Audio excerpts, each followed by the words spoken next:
Good afternoon, everyone. I'm Linda Dixon from the Lexington Veterans Association, and I welcome you to a presentation on NATO at 75. We also welcome our fellow veterans who are viewing this program from the Edith North Rogers Memorial Veterans Hospital in Bedford, Massachusetts, and joining for the first time, our Jennifer Cole, medical librarian for the VA Boston Healthcare System, and veterans from the Brockton VA Medical Center. It's my pleasure to introduce our speaker, Bruce Jackan. Bruce Jackan was commissioned into the U.S. Army Infantry from the U.S. Military Academy in 1976. During his 21-year Army career, he served in airborne, Ranger, Special Forces, and light infantry units. He completed Ranger School, and he has called on his Ranger experience throughout his life whenever he encounters a tough situation. We were talking about this, and Bruce has said, if I got through Ranger School, I can get through this. It's a wonderful life lesson. Bruce served in Korea, Saudi Arabia, Panama, and stateside before being deployed to Saudi Arabia with the 82nd Airborne Division in 1990 for Operations Desert Storm and Desert Shield. After retirement from the Army in 1997, he earned an MBA from Berkeley and worked in an online real estate startup, a nonprofit research startup, and as the executive officer for a research organization at Harvard University. He volunteers at the Bedford VA Hospital. He's the vice chair of the Lexington Veterans Association. And as a member of the Lexington Catholic community, he has organized annual mission trips to Guaymaca, Honduras since 2016. So please welcome Bruce Jackan. I'm dead, Bruce.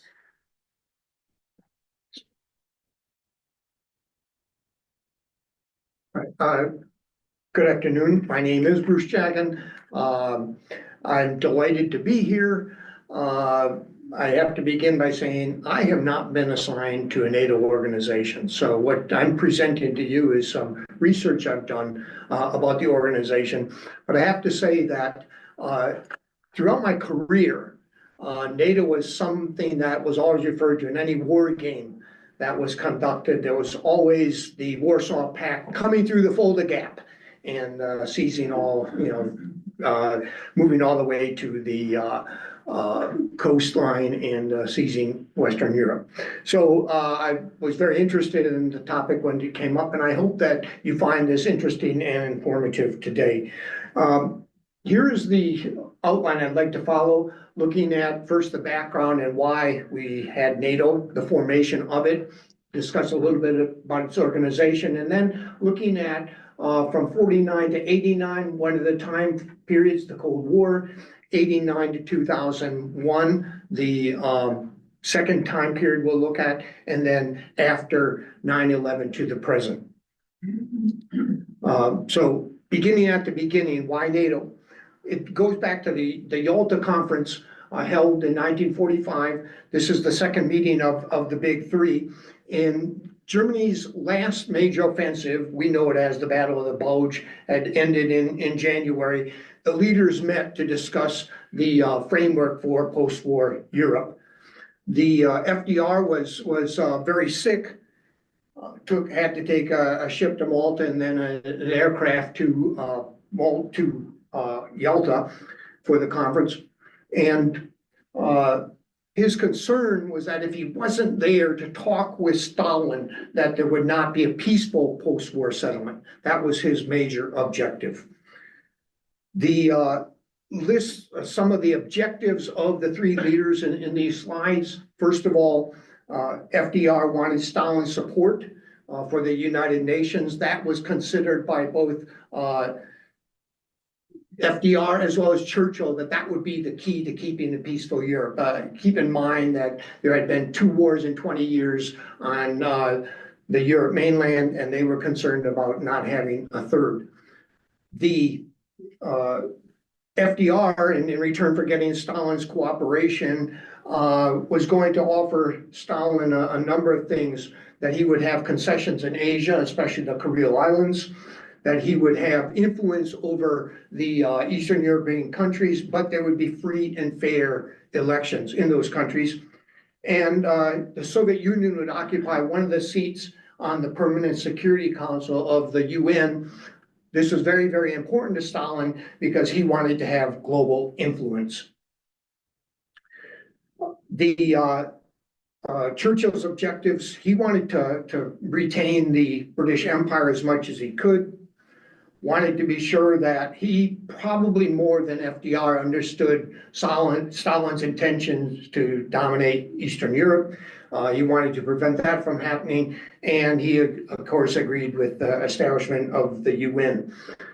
For Stalin, Soviet control over Eastern Europe, that was going to be his buffer zone, that there would no longer be another invasion of the Soviet Union. He wanted to redraw Poland's borders, push them to the west so that Soviet Union would have a bigger buffer zone in its east, or on the east side of Poland. He was very interested in not letting Germany reconstitute itself, and was pushing for a division of Germany so it couldn't be strong again and pose a threat to the Soviet Union. And again, he was seeking concessions in Asia. There were a number of them, but it was to have a greater role in Asia. Germany surrenders in May of 1945. You see here in this picture General Jodl from the German army signing the unconditional surrender, and on the other side you see General Smith accepting the surrender. General Smith here, General Jodl there. At the time Germany has surrendered, Europe is in a mess. It's in shambles. You've had the human cost, over 40 million dying. You've had an economic collapse. The infrastructure is destroyed. All the industry is destroyed. And there's been a number of border changes that lead to a number of displaced persons, probably 20 million displaced persons, and cities throughout Europe, like Dresden, have been reduced to rubble. The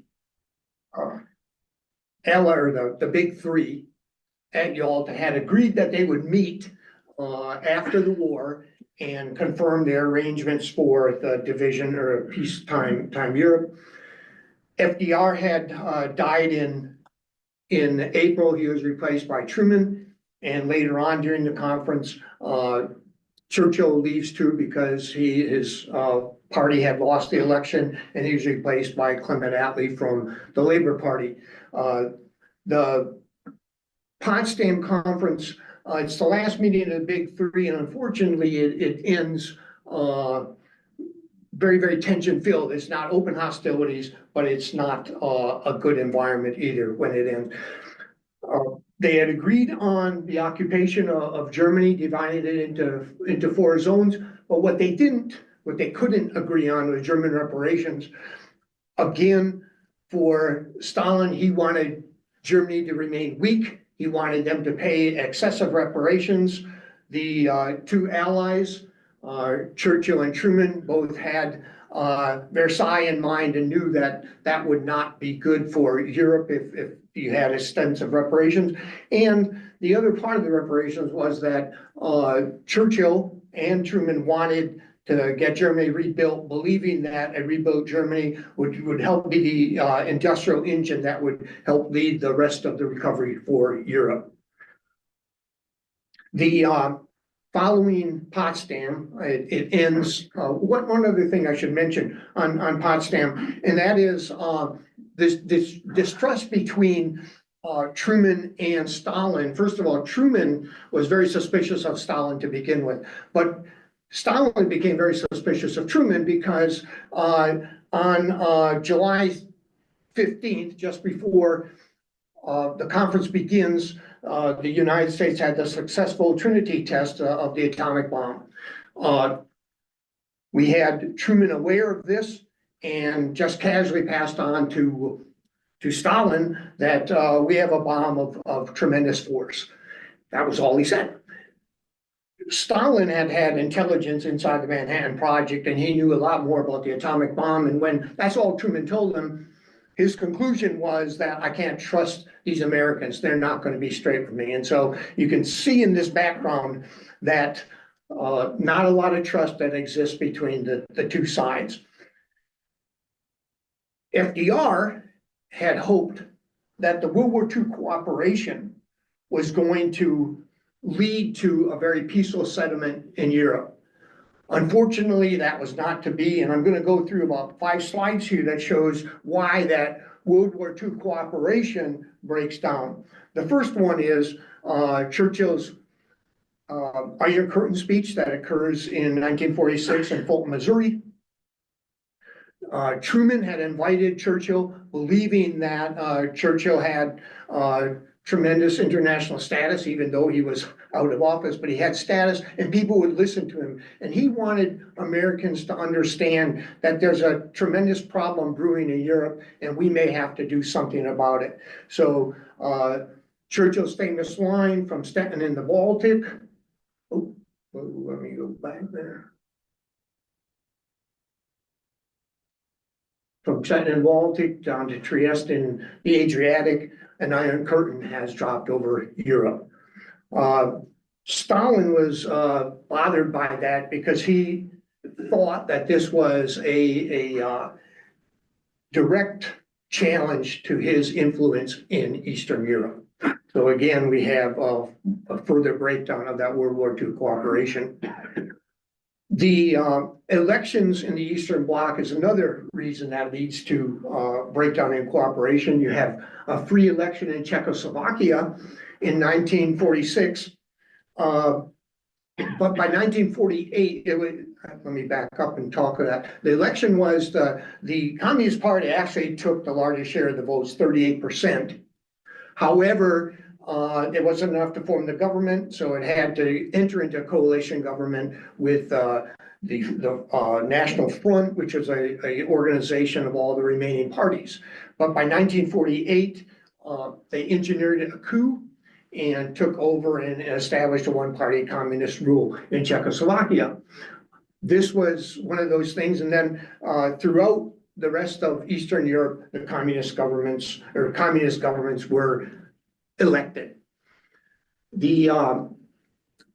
As a result of that coup, the UK, France, and the United States made a single unit, unified their zones in Germany and in Berlin, and they made what was called the Tri-Zone right here. And you can see the outlines then of the future West Germany.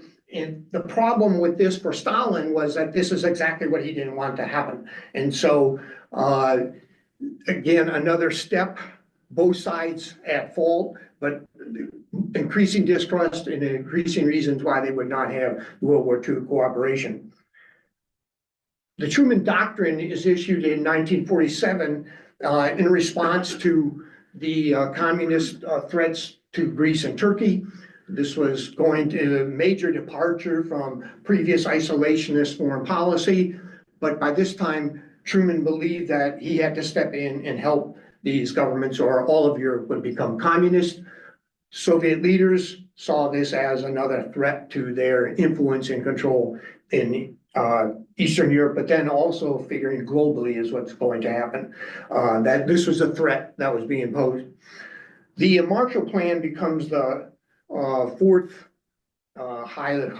fourth event that I found, I think that influences this breakdown World War II cooperation. All of us, or at least me, I was raised to believe the Marshall Plan was good, that without it, Europe would not have recovered. Stalin saw just the opposite, that he needed to keep Europe weak. That way he could control them. The Marshall Plan was a threat to their recovery, to the control that he wanted to maintain. And this, even though the Eastern Europe countries could participate as well, he did not allow that to take place. The condition for the Marshall Plan is, the one thing they wanted to do was make sure that there was cooperation between countries receiving this aid. Since the beginning, there had been a hope that Europe would integrate itself as a way of preventing them from fighting each other and restoring, having another war on the continent of Europe. So part of the plan was written in that they had to require cooperation, they had to cooperate, and they were successful in doing that. The last incident I'll cite is the introduction of the Deutschmark in the Western zone. The Western Allies wanted to introduce the Deutschmark. The Reichsmark was very inflationary and was preventing the recovery in Western Germany. The Deutschmark, starting with a new currency, was going to be allow the Germans to recover. Again, Stalin saw this as very threatening. The recovery, I guess you just conclude, is he really did not want Europe to recover because that was going to threaten his control. He responded with the blockade of Berlin. Nothing could go in, no food or anything could come into the country. He believed that that would cause the Allies to leave Berlin. The opposite of that happens where you start the Berlin airlift and relieve the loss of goods in Berlin. This is something of a tipping point for the Allies. They realized that suddenly if Stalin's going to put a blockade on Berlin, what would he do possibly to the rest of Europe? Would he have some invasion? So there's a real concern about Stalin and about the Allies' ability to withstand an invasion of any sort. And so this becomes recognizes that we're in a very weak state, and they are in that state because of the demobilization that took place. If you notice, the United States, Canada, the British forces demobilized quickly. You can see the reasons why. Bring the boys home, probably the biggest reason. But you can see what happened in the size of the forces that existed in Germany, in Europe at that time, and how they were outnumbered by the Soviets. The main point is that they felt very vulnerable and very weak. And I, again, see this as the tipping point where the United States realizes it probably has to do something. And this leads then to the formation of NATO.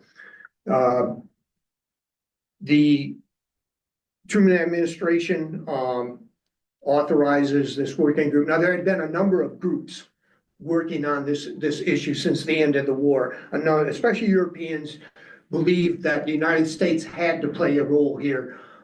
They just did not have the economic ability or the military capability to resist the Soviet forces. And so they've been working on this since the end of the war. But this is where the United States says, okay, convenes this working group in the spring of 1948, and they draft a treaty. The treaty itself is sent back to the signatory countries, and they review it and approve it and schedule this for April of 1949. The problem, though, is that they're uncertain if the U.S. will agree to this. It had to pass the Senate, and the Senate at the time still had a lot of isolationists in it. a lot of concern that, okay, we have this treaty, we have a potential solution there, but the US is not going to let us pass it through. And I cited here that, Arthur Vandenberg, probably the key player in getting through the Senate. He was a known isolationist. He became convinced that if they were gonna stop communism, and that was a number one goal, stop communism, then the United States had to play a leading role. So he proposed the Vandenberg Resolution in 1948, which really gave the okay to develop NATO. You have the signing of the treaty in April 4th, 1949. You have the United Front, then Canada and the US all the way to the Rhine River in Western Europe. Article 5 is the key factor that says we're going to have collective defense. An attack on one is attack on all. And then the 12 countries were the initial signatories to the treaty. There they are. You can see now establishing a little bit of a defense perimeter across in Europe. NATO comes out of that, and here is the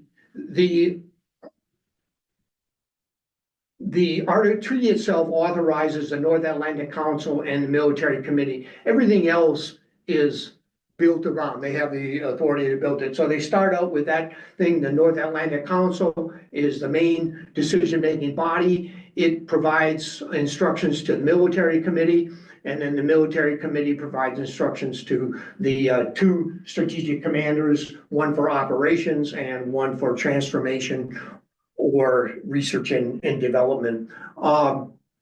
The chair of the Military Committee is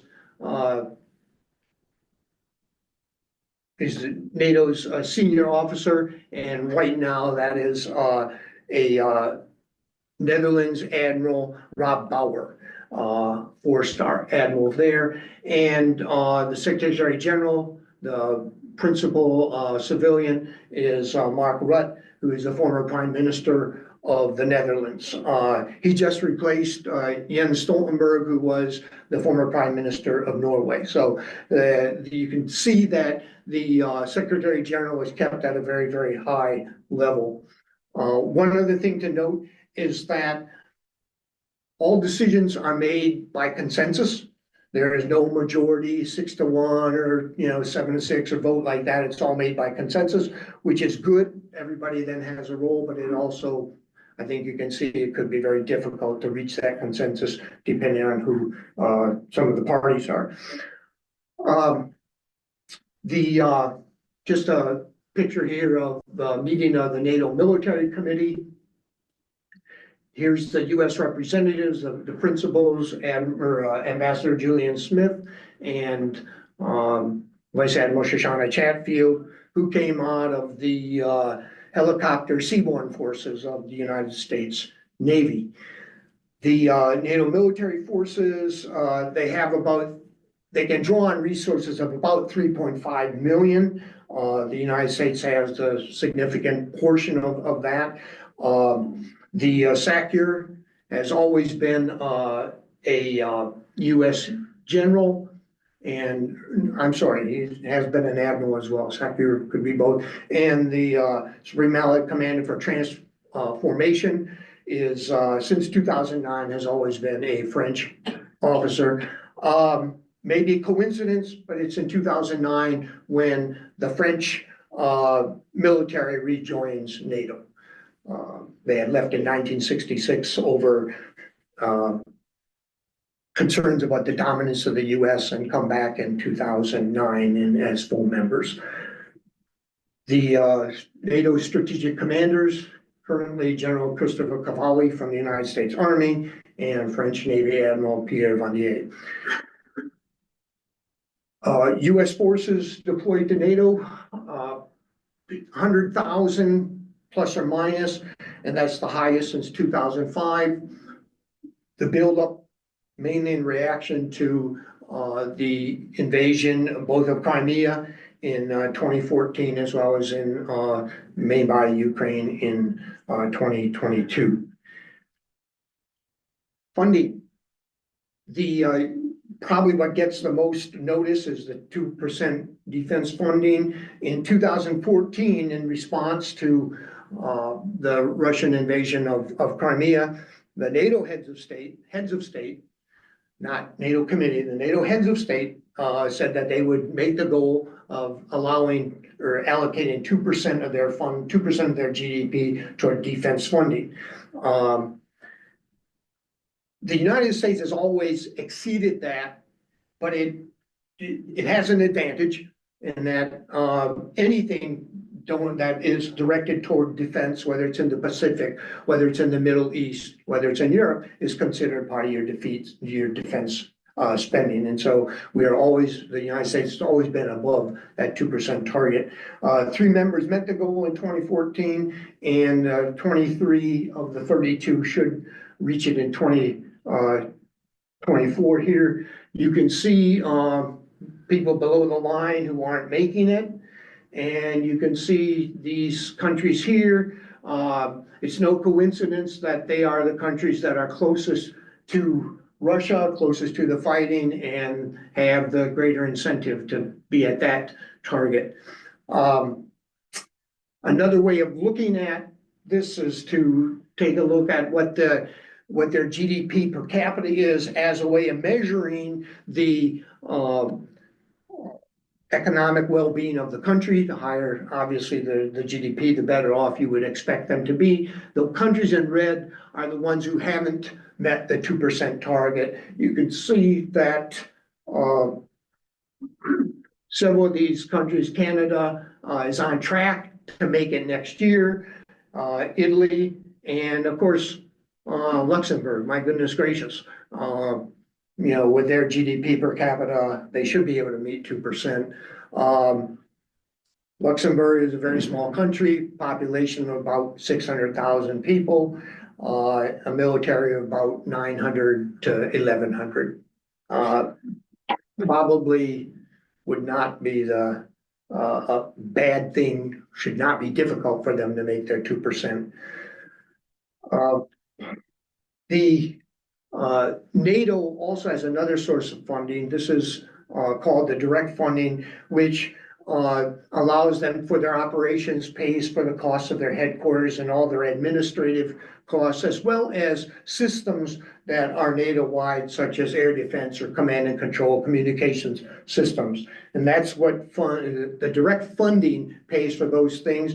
The NATO Standing Committee, Finance Committee determines what the budget for direct funding has to be, and then in a cost share arrangement that each of the NATO members has agreed to, what this formula is based again on their ability to pay. They're assessed a certain percentage of that budget that they should pay. The United States and Germany have the highest percent at around 16%, and that comes out to roughly on a budget of $4 billion for the direct funding. The United States pays about $640 or so million for the direct funding. This is a chart of the percentages that each country is paid. Again, it's a cost share formula, and you can see Germany at 15% or 16%, and the US at the same thing, pays those in direct cost. And that's important later, because if it's a cost, where would that $650 million go if it didn't go to NATO? Having talked about NATO and the funding, I'd like to spend the next 3 sections talking about NATO operations during those 3 periods of time. In the Cold War, NATO, the first thing to note is that during the Korean War, there was real fear that the same thing that was happening in Korea, an invasion of the South by the North, could happen in Germany as well. That the USSR would be very willing or I shouldn't say willing, but had the capability to invade West Germany. NATO had just organized itself, and so one of its first missions came to be to beef up its defenses on the border with East Germany, and that was all it was able to start moving forces there. Another thing I'd like to point out is this diplomacy in 1974, where both NATO allies, Greece and Turkey, were in a conflict over the Turkish invasion of Cyprus. They did not come to blows. Diplomacy, primarily by the British, was able to avoid a fighting war between those two NATO allies. And an example of deterrence during the Cold War, where the Soviets first deployed SS-20 intermediate range ballistic missiles onto the Warsaw Pact countries.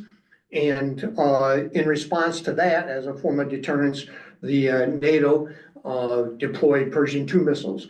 This was, probably most of you remember how controversial this was, all of the demonstrations that were taking place in West Germany to prevent this from happening. But they went ahead with the deployment. The important point is that later, it led to an INF arms control agreement between Reagan and Gorbachev, signed in 1987. So in the Cold War, it's primarily deterrence and diplomacy is what NATO does, and that's what it's set out to do: deter, prevent a war on the mainland of Europe.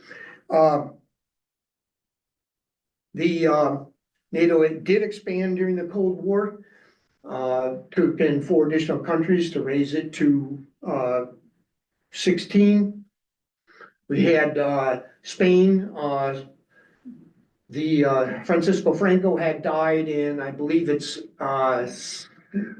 75 or 79, and a few years later, Spain has become a democracy and joins NATO. Turkey joins. It was concerned about the Dardanelles, that Russia may try to seize those, and so it wanted to join. Greece consolidate. It was concerned about rise of communism again, so it wanted to join. And then you had in 1955, West Germany formally enters NATO. Reaction to that is that the Warsaw Pact was declared about 10 days later. So the expansion, so we end the Cold War, and NATO is up to 16 countries. The Berlin Wall falls in 1989, and suddenly, is there a need for NATO? The Berlin Wall falls, and the adversaries that we thought were our adversaries may not be our adversaries. So this was a real critical point for NATO, and we'll talk about the operations that go on after the fall of the wall. They did promote German reunification, and the Partnership for Peace was a program that invited former members of the Warsaw Pact, Eastern Europe, to go on a pathway either to partnership with NATO or perhaps to eventually join NATO. So that was important. By 1994, they decided that, you know, several of these countries might make good NATO members. So the operations, and the ones that I want to focus on, well, I should note that the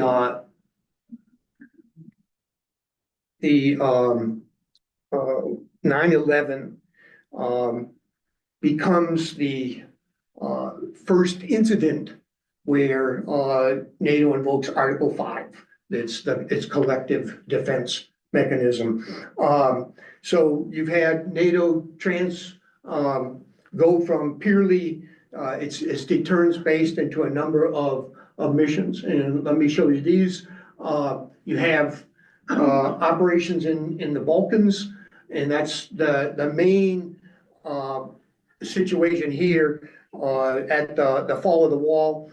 As communism recedes, many of the countries want their own independence, and the Balkans become a significant flashpoint where NATO's, and I'll talk about that, I'll show you the conflict there, but that's probably the main incident of NATO multi-capability that occurs after the fall of the wall. Here you see Croatia, it had, I'm sorry, you see Yugoslavia, and sorry about that. Yugoslavia had been made up of these 6 republics, and begins when Croatia and Slovenia declared their independence. They get into a shooting war with Serbia.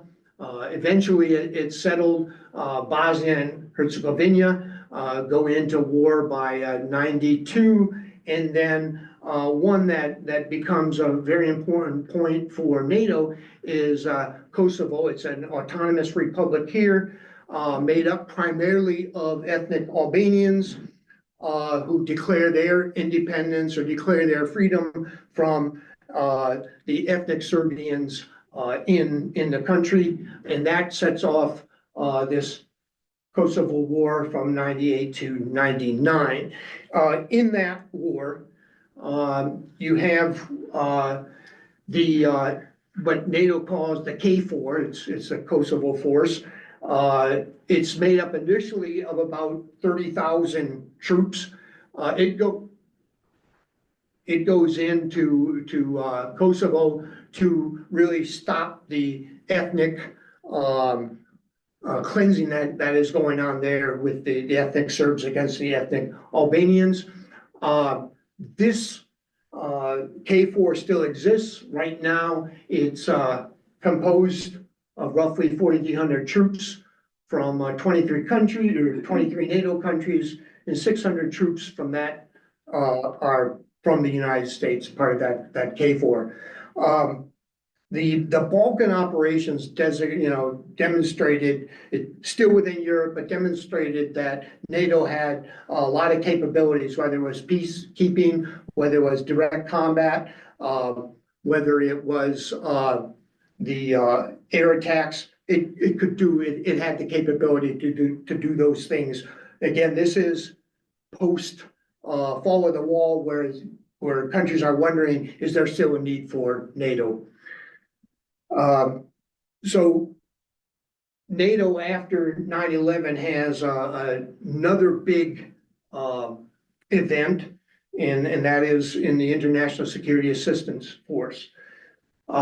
You have, again, I mentioned this previously, where Article 5 is the first time it's invoked, and NATO sends AWACS aircraft to monitor the US skies, airspace, freeing up US assets to work elsewhere in the country.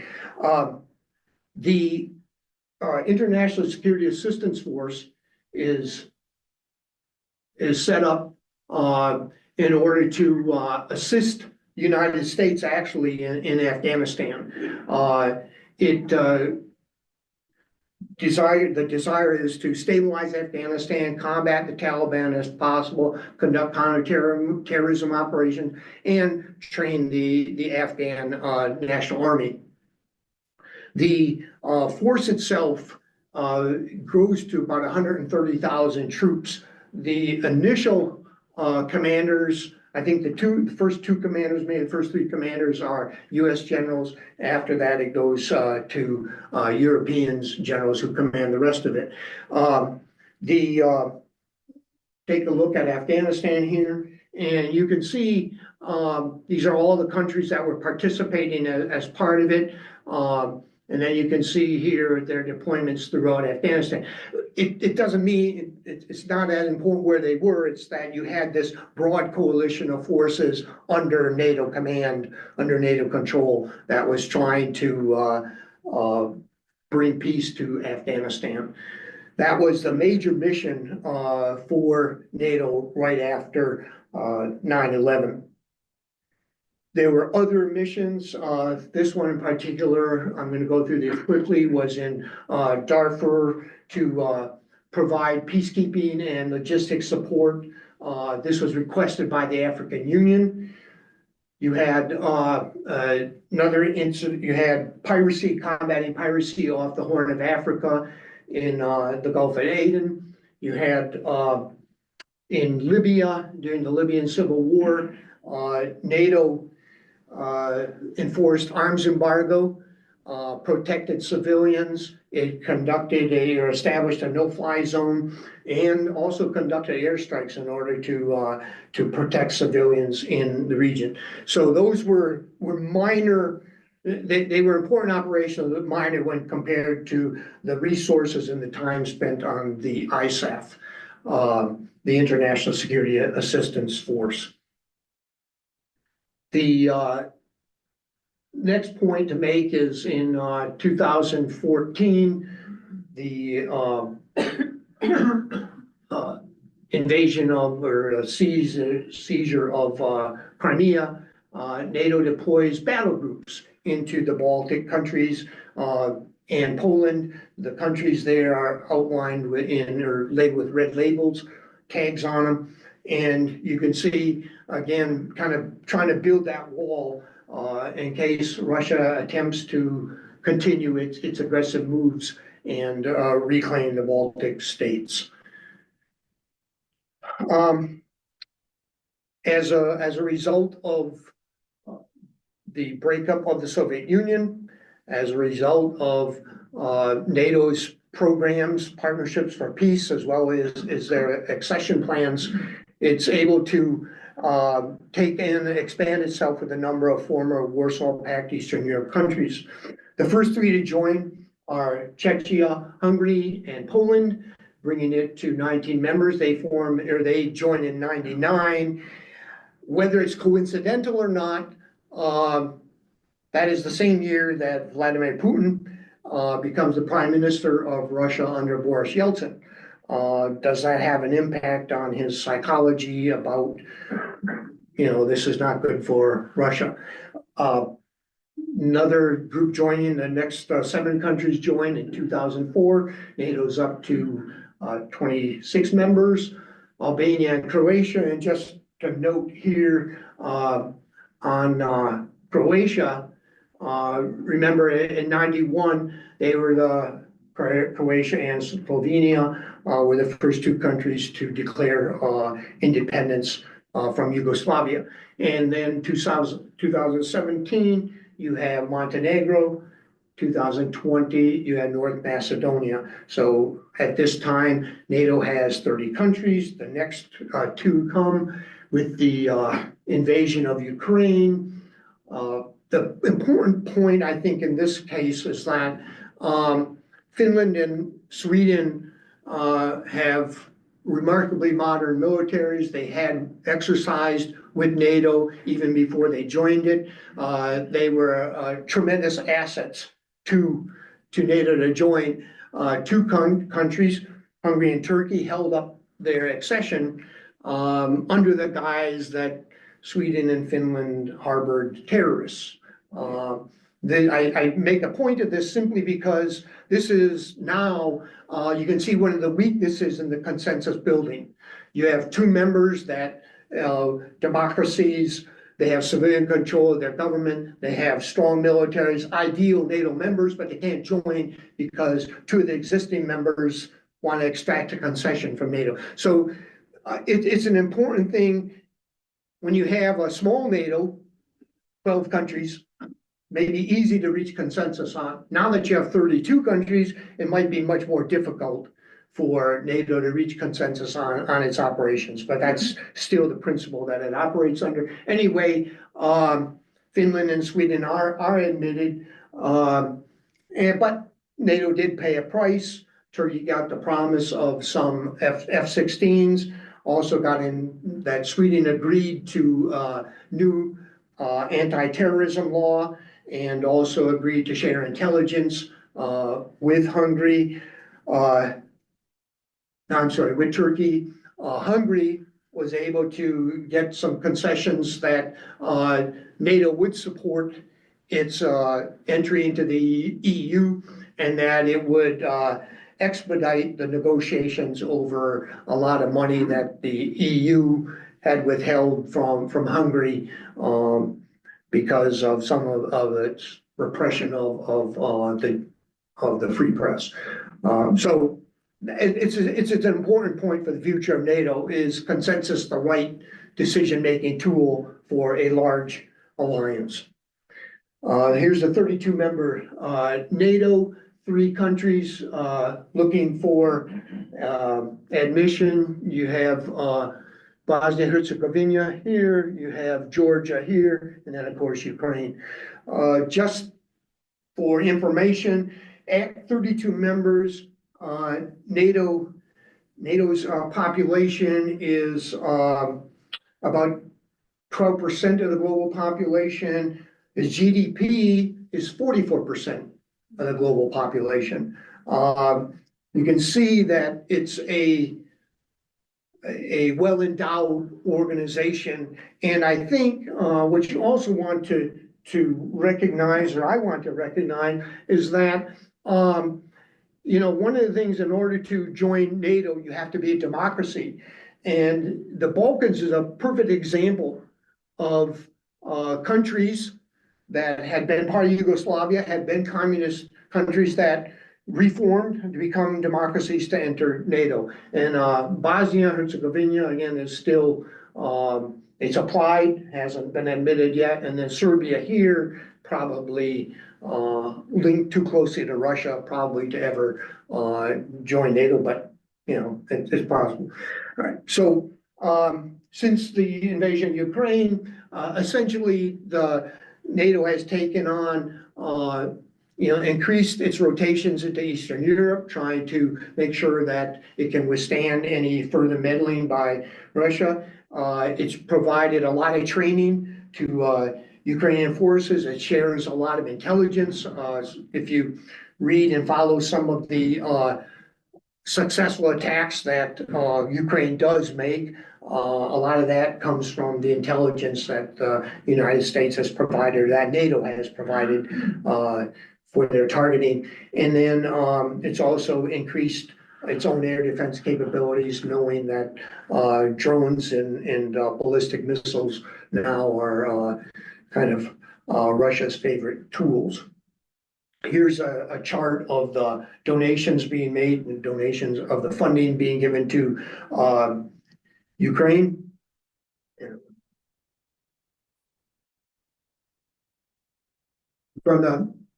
It indicates that the EU at $133 billion has probably donated, or has donated, the most funding. The United States, however, has donated the most military hardware, $88 billion. Given that, we've been through, we talked about NATO as a successful deterrent force in the Cold War. It took on peacekeeper and combat missions in the Balkans. It took on direct combat and counterterrorism and force training in Afghanistan. It's demonstrated that there still is a need for NATO. But what about the future? And that's what I'd like to spend the next few slides on, talking about the future. And here's the 3 questions that were posed when this presentation came up. And so the first one, would it remain effective without, let me back up, would it remain effective without the United States if it withdrew? So the US provides tremendous military capability, provides tremendous leadership, provides nuclear deterrence, provides a lot of training, provides global leadership. If it withdraws, who could possibly replace it? Is there any individual country, Germany perhaps, France, or an organization? So I'm going to propose that possibly the EU. EU is an economic and political union. When I show you the map of it, you'll see some of the similarities with NATO. The problem with the EU is, of course, it has no real defense. It has a structure for defense, but it depends on NATO for its defense. That could be a good synergy that says, well, since you already depend on NATO for your defense, if the US leaves, you're going to be in control of it. So here's the map. It shows that the EU has 27 members and NATO 32. The countries with the white and red labels are the 4 countries in the EU that are not in NATO. And then there's a number of NATO members who are not in the EU. That would not be a problem, maybe for Canada. Could it ever get EU membership? Would it need EU membership? Probably not. What you need is a leader. So let's look at what the EU's other capabilities would be. So it has great synergy with NATO right now. That's another way of looking at its members. But this, I think, to me, was very interesting. When you look at its GDP and you compare the US and European Union GDP, well, boy, the US is quite significantly greater than the EU. But if you look at the EU and compare to its primary adversary, Russia, the EU compares very, very favorably as being able to provide the material welfare or the material goods that material resources that NATO would need. You also look at population and plenty of advantage there in the population that Europe or the European Union has over Russia. And even in defense spending, I was surprised to know that. And these numbers come out of a highly regarded Kiel Institute database, so I trust that they are accurate. They are 2024 number, 2023 numbers as well. So based on that, I would conclude that with enough warning, enough preparation, the EU could take over the leadership of NATO. Again, the synergy between the two, the overlap between the two organizations is extensive. So it should not be difficult to create the other structures that joins the EU and joins NATO. My opinion, and it's only based on the geography and based on the economic data shown here. Now, again, there could be the fact that some members in EU are not in NATO. Maybe that becomes a difficult problem. The EU itself, again, they would have to prepare it have to develop military capabilities, but it has. It has taken steps to create. It's only 5,000 men, but 5,000 men, a rapid response force that could put more of the defense of the EU in its hands and not in NATO's hands. And then it's part of that same buildup of this rapid deployment force. By 2030, it wants to have much larger units that could do rapid response, rapid deployment for EU. There's promise. Is it a great replacement for the United States? No, but it doesn't mean that if the US left, that NATO would have to fail. Taking the second question, should the US change its relationship with NATO? Well, the first question I would ask is why? Why would you want to change that relationship when NATO has been successful? And I understand the answer, but again, I think when you consider other things, probably not that logical. You see here what I thought were the US national interests at the time NATO was formed, coming out of World War II. And these 6 are, there's no doubt about that, but the 3 highlighted in red raise the question, are those still national interests? Are we still interested in promoting American ideas or promoting democracy? Do we still want free markets? Are we in favor of international institutions? I don't know. I don't know if that's answerable or if it just varies with administrations. but I think you can add to that, to those national interests, you could add these, certainly counterterrorism, climate change affecting us all, the pandemic affected us all, and then controlling immigration and our borders. And, you know, it would seem to me that these three, counterterrorism, climate change, and global health, probably are better addressed as part of an alliance than on a go-it-alone status. So again, I'm not certain changing status would be in the US best interest. Here's some advantages and disadvantages of alliances. And I want to look at the disadvantages. I hope we could reach agreement that these are accurate advantages for an alliance. I'm not certain the US relationship with the financial burden placed on the US with NATO is the financial burden that we think it is. And I want to raise a couple of points. If you withdrew from NATO, direct funding, you'd have about $650 million that you wouldn't pay to NATO like you do for the common funding right now, roughly $650 million. The US defense budget is over $800 billion. More importantly, though, if you withdraw, what are you going to do with those forces, the 100,000 you have over there and all the equipment and everything else?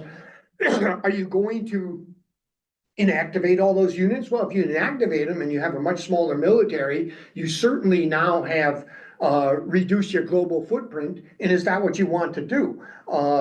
Perhaps it is in our interest not to be a global leader.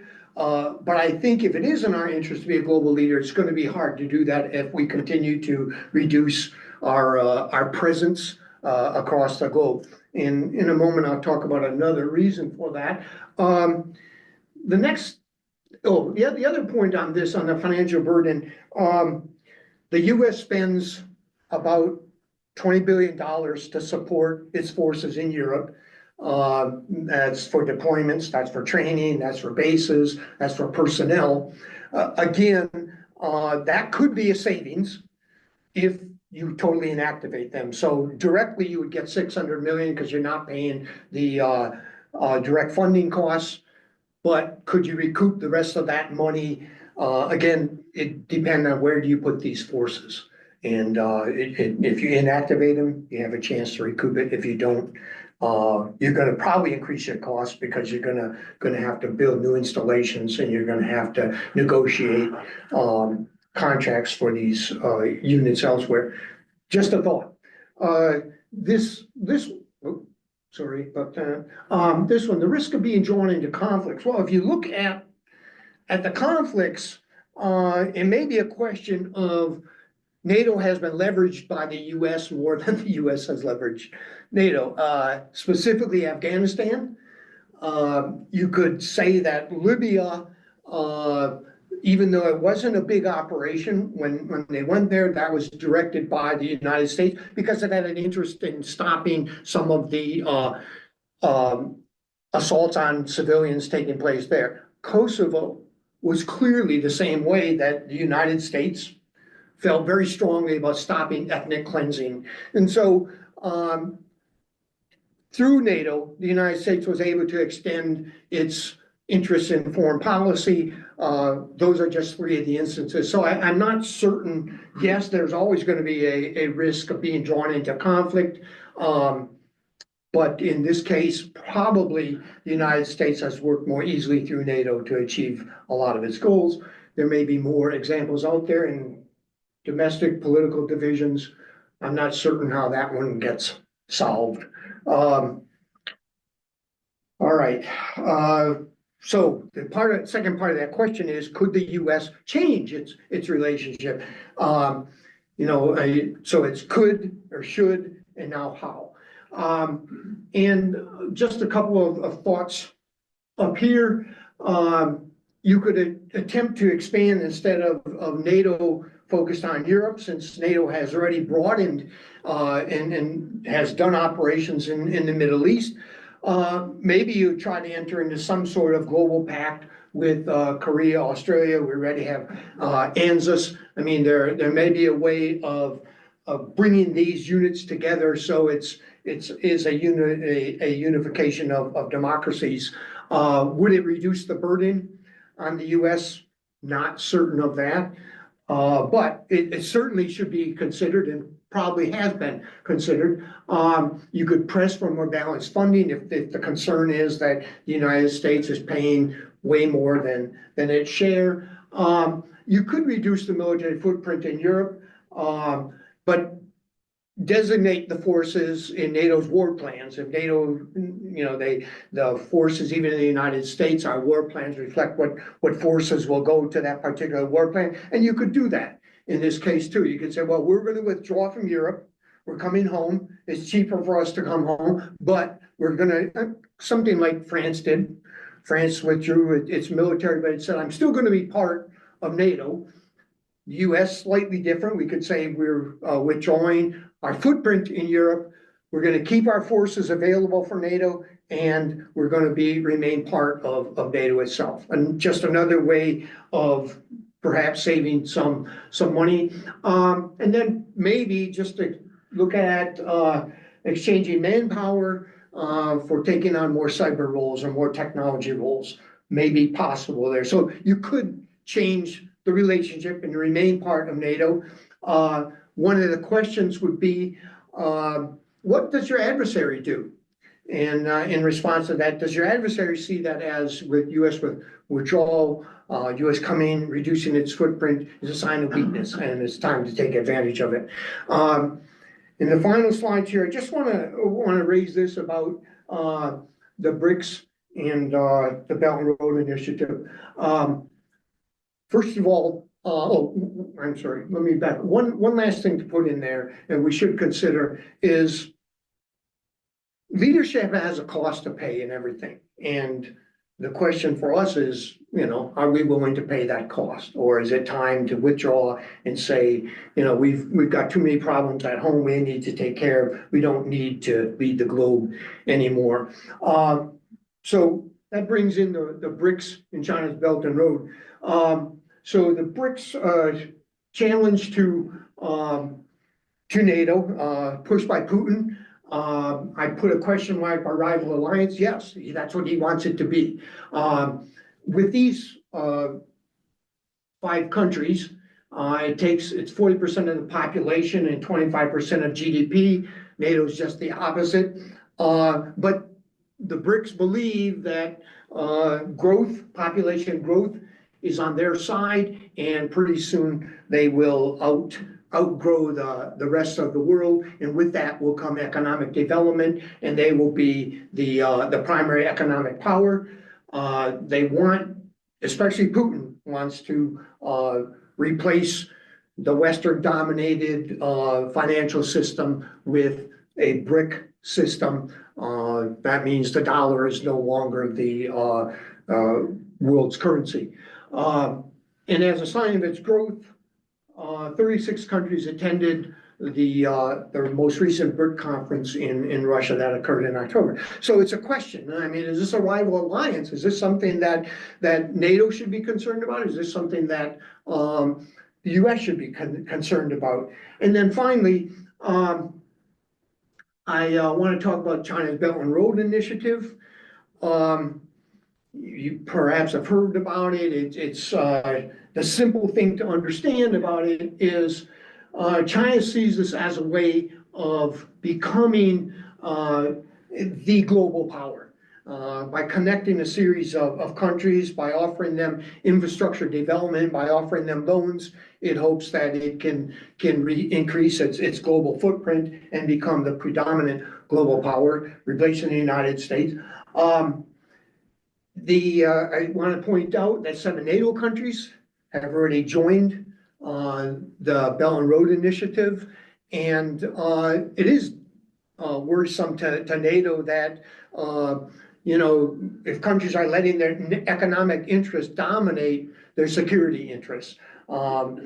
A question, and the second question becomes, will this undermine NATO cohesion? To date, NATO's hung together as an alliance, and with the Belt and Road Initiative, undermine that cohesion and undermine NATO's effectiveness. You could see, just like Hungary and Turkey voted against Finland and Sweden, you could see possibly that, well, China's giving me a lot of money and they're encouraging me not to support the accession of country X to NATO. I'm going to oppose that. So just thoughts. I don't know if that happens, but it certainly is possible. There are several leaders in NATO who are worried about that. Okay. We may have gotten ahead of ourselves on this one, in that Putin's only 72, likely to be around for quite a while yet. And but anyway, if he did leave the scene, I think the most important point to me was that changes in leadership did not mean changes in foreign policy. It could, but I think you're likely to see that there's a kind of a train of history that goes through here that sees Russian interests very, very similar from generation to generation.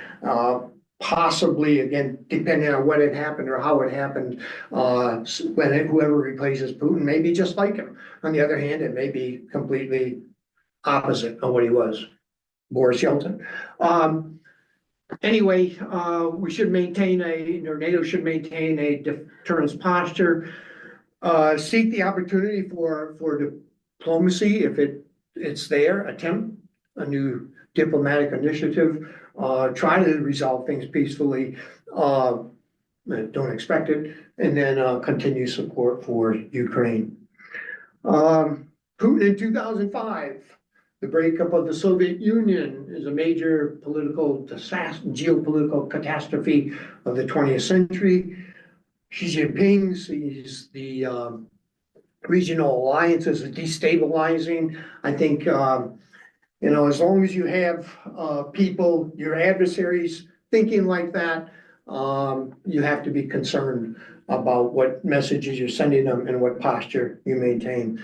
So thank you very much. I appreciate your time. I hope you found it somewhat informative, somewhat interesting, and let's have a discussion. Thank you.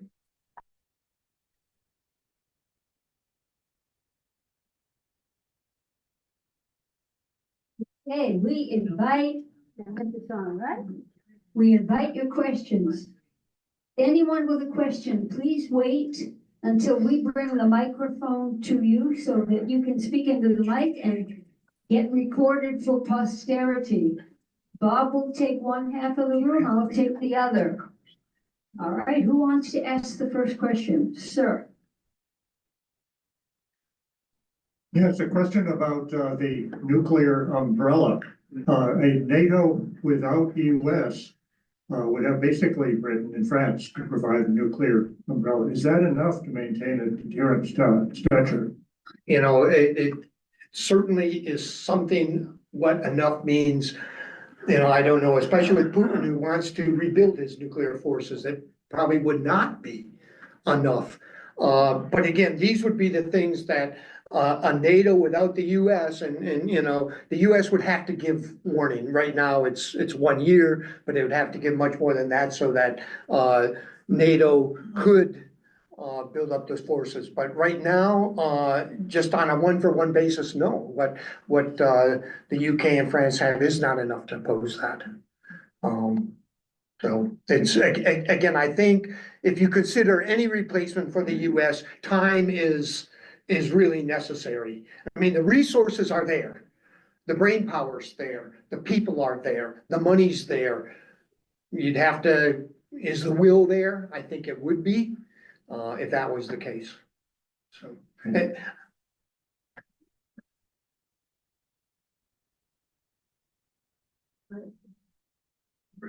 Phil. Hang on, Phil. There's one word that first of all, your presentation was outstanding. Thank you. Thank you. There's one word that I'm puzzled about because I don't think I heard it. Détente. How does that fit into any of this? I thought that would be right in the middle. A good point. I guess my focus was on what has NATO done in taking those 3 periods? And because the question comes, is there need for NATO? Detente, yeah, it is a good point, but I guess I would have to say it's because detente, so let's take the Persian missiles and the SS-20s for the intermediate range nuclear force agreement.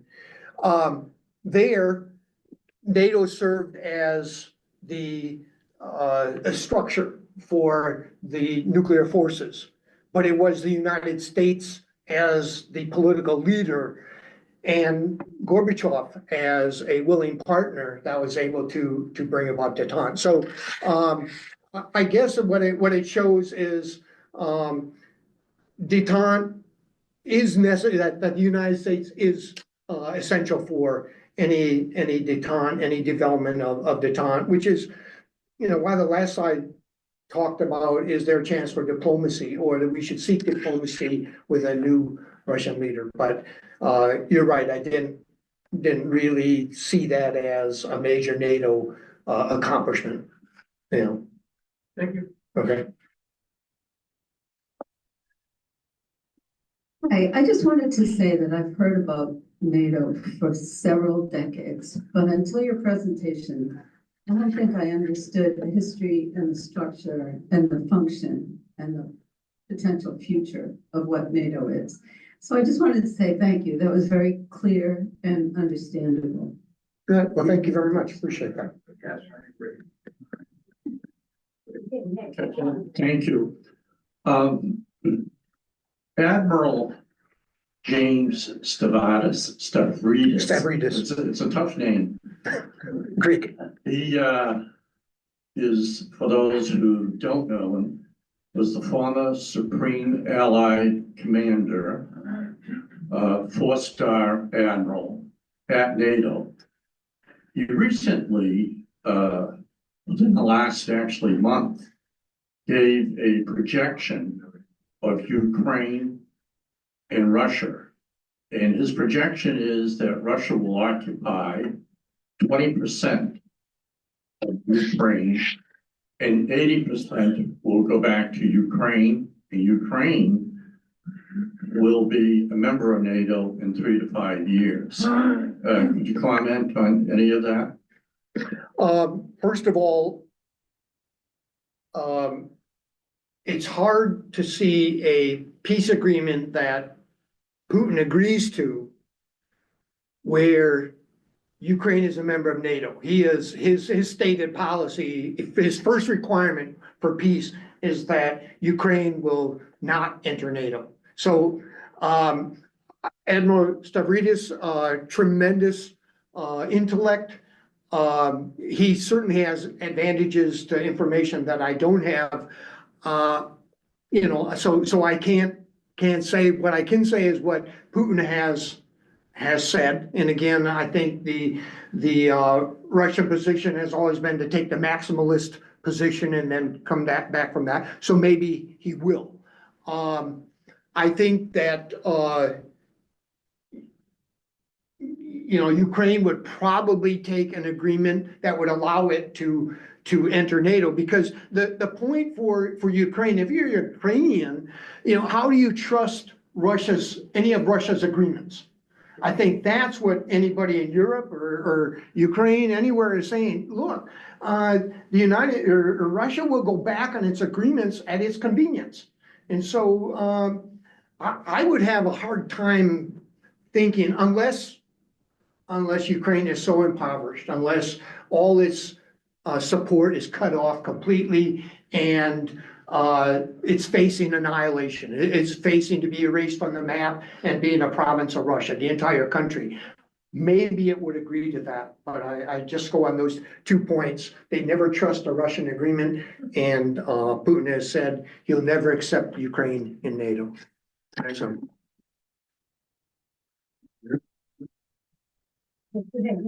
Roger, you'll be next. I wonder if you would care to speculate on how the recent election might affect NATO going forward. Fraught with danger. I don't know. Certainly, from what you saw in the popular press, Zelensky was very worried about the election, that the population, the Ukrainian people were worried about the election. I don't know. I've read where, Biden is trying to push as much as they possibly can to Ukraine before his presidency ends. I just don't know how much is bluster versus how much is that we're really gonna do this. We really don't care about Ukraine. And again, one thing I didn't mention, but I think if you don't stop Putin in Ukraine, the Baltics have to be tremendously worried about their existence. I mean, there you're talking about countries of 4, 5, 6 million people, and those, Putin, maybe he'll test Article 5. And I'll say, let me see if Article 5 is really, NATO really means it, especially under a new president. Will they invoke it and defend Lithuania? I mean, that's what I think is all the unknowns out there are keeping worrying the Ukrainians. But the Ukrainians are tremendously resourceful, and they I don't think they're going to turn over and just say, no, we can't do anything without the US. And also, if you saw from the chart, the EU has contributed 133 billion in terms of equipment and funding. They're not going to go away either. I don't know how much they can increase what they're willing to give. But it's the hardware, the long range artillery that the US has and the ADA systems that it has is what Ukraine really needs. On the positive side, if the US backs out, maybe Ukraine sees no restrictions on its use and tries to deploy forces further north and say, hey, we're going to take this war to you because we're doing all the suffering and we want you to suffer too. Again, just one man's opinion. I probably shouldn't go there. Sir. A great session. I appreciate that. And I learned an awful lot about NATO. My question is, what do you think, what are your thoughts on Turkey? Turkey is almost a dictatorship, autocratic process. It buys Russian equipment, military equipment. It's got a problem with Finland. What are your thoughts on the stability of Turkey as a NATO member?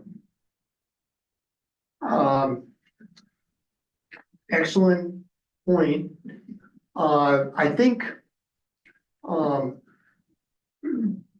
one thing Turkey wants is it wants its independence, and I think that keeps it shying away from Russia more than it has. It also fears that the Dardanelles for Russia's Black Sea Fleet are still very important, and I think that before Turkey goes too far, in Russia's camp, it's going to make sure that it wouldn't lose any of those strategic assets that it has. But Erdogan he's an opportunist as well, and it may be a question of whoever gives him the best deal is the direction he's going to go.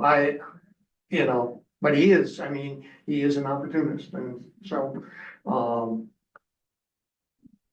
that's all I really know about Turkey. And again, it's what I've taken from the popular press, so. Bruce, I would just like to cycle back quickly to the idea of detente.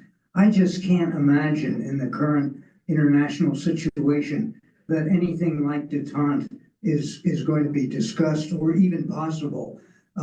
We know that the Russians, it just can't seem to stay out of international politics, and they'd be a non-entity really without their nuclear weapons. So they're always going to be a thorn in our side. The Chinese as well want to become if not the world leader, but they're having all sorts of difficulties themselves. And as long as Taiwan remains independent, that's going to be a source of disconnection. And then finally, the Middle East. My gosh, how could anybody solve that problem? So I just think we're in a time where nations are turning back to themselves, and they think of themselves as having no friends but eternal interests. Just their interests will prevail. Okay, thank you, Gush. I think there's definitely a lot of truth to that, but you know, certainly, so you could see a scenario where China, like you said, they want to become the global power. You can see Russia wants to replace the United States, or at least replace its finance system so it doesn't have the leverage over Russia that it has right now. Well, you could see something, a sort of alliance between those two countries, then that breaks down. That suddenly, you know, Russia takes too much, or, you know, just the way powers are. I mean, I'm going back to Vietnam now, where you had Russia and the Soviet Union and China disagree over what was happening in Vietnam, and there became a big split. You could see, I mean, that's what happens with nations.